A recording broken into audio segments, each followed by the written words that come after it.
Samantala, inanunsyo na ng Malacanang ang mga bagong miyembro ng gabinete ni Pangulong Ferdinand R. Marcos Jr.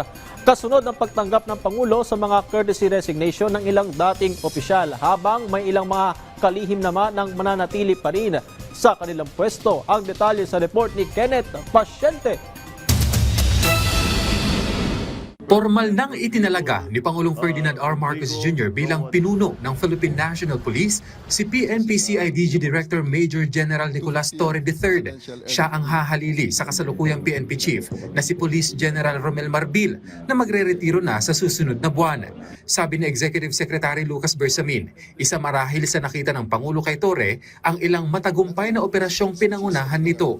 It's the President's discretion, which I consider to be absolute because he is actually the, well, you cannot consider that Commander-in-Chief kasi civilian yan, no?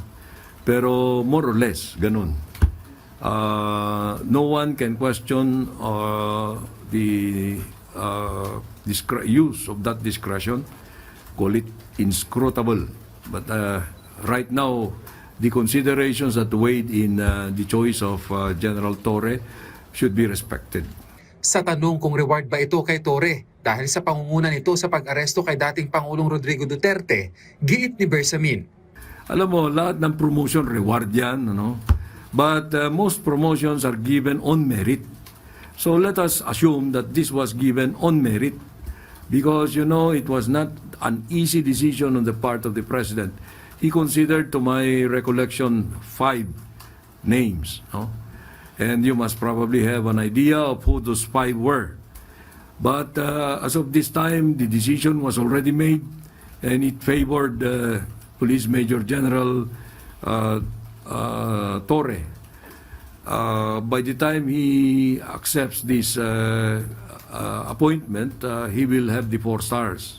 Gagawin ang turn of command sa PNP sa Lunes, June 2. Bilang parte pa rin ng balasahan sa gabinete ng Pangulo, tinanggap niya ang courtesy resignation ni Solicitor General Menardo Guevara. Papalitan siya ni Attorney Darlene Marie Berberabe na dating Dean ng University of the Philippines College of Law at nanungkulan bilang Pag-ibig Fund CEO sa administrasyon ni dating Pangulong Noynoy Aquino. Nanumpa na si Berberabe kay Pangulong Marcos Jr. Hindi naman daw nakaapekto dito ang pagtanggi ni Guevara na maging kinatawan ng ilang opisyal ng gobyerno kaugnay ng inihaing writ of habeas corpus ng magkakapatid na Duterte sa Supreme Court ukol sa pagkakaaresto ng kanilang ama. He and the President had a conversation about this and the President respected his ethical decision to recuse. Now, if there was a reservation about his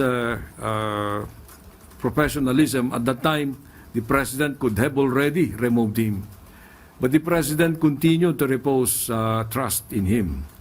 So up to the decision to accept his resignation, Solicitor General Guevara was still there. Tiwala naman si Guevara sa kakayahan ni Berberabe. Babalik na lamang daw siya sa kanyang tahimik at pribadong buhay. Tinanggap na rin ng Pangulo ang courtesy resignation ni CHED Chairman Prospero de Vera III. Papalit sa kanya si CHED Commissioner Shirley Agrupis. Nagpasalamat si de Vera sa Pangulo sa binigay nitong oportunidad sa kanya na makapagsilbi at makagawa ng mga reforma sa sektor ng edukasyon sa bansa. Hindi naman tinanggap ng Pangulo ang resignation ni na DOJ Secretary Jesus Crispin Remulla, DILG Secretary John Vic Remulla at Defense Secretary Gilberto Teodoro. Nanumpa naman kanina si Engineer Jose Ramon Aliling bilang bagong kalihim ng Department of Human Settlements and Urban Development o DHSUD. Samantala, inatasan ang lahat ng non-ex officio na chairperson, chief executive officers at appointive na miyembro ng mga governing board ng government-owned or controlled corporations o GOCCs na magsumite ng kanilang courtesy resignation sa tanggapan ng Pangulo sa lalong madaling panahon. Tiniyak ni Bersamin na wala itong epekto sa operasyon ng mga GOCC.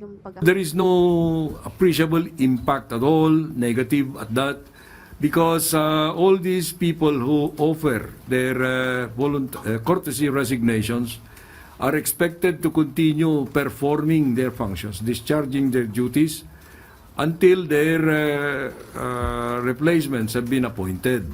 Kenneth Pasyente para sa Pambansang TV sa Bagong Pilipinas.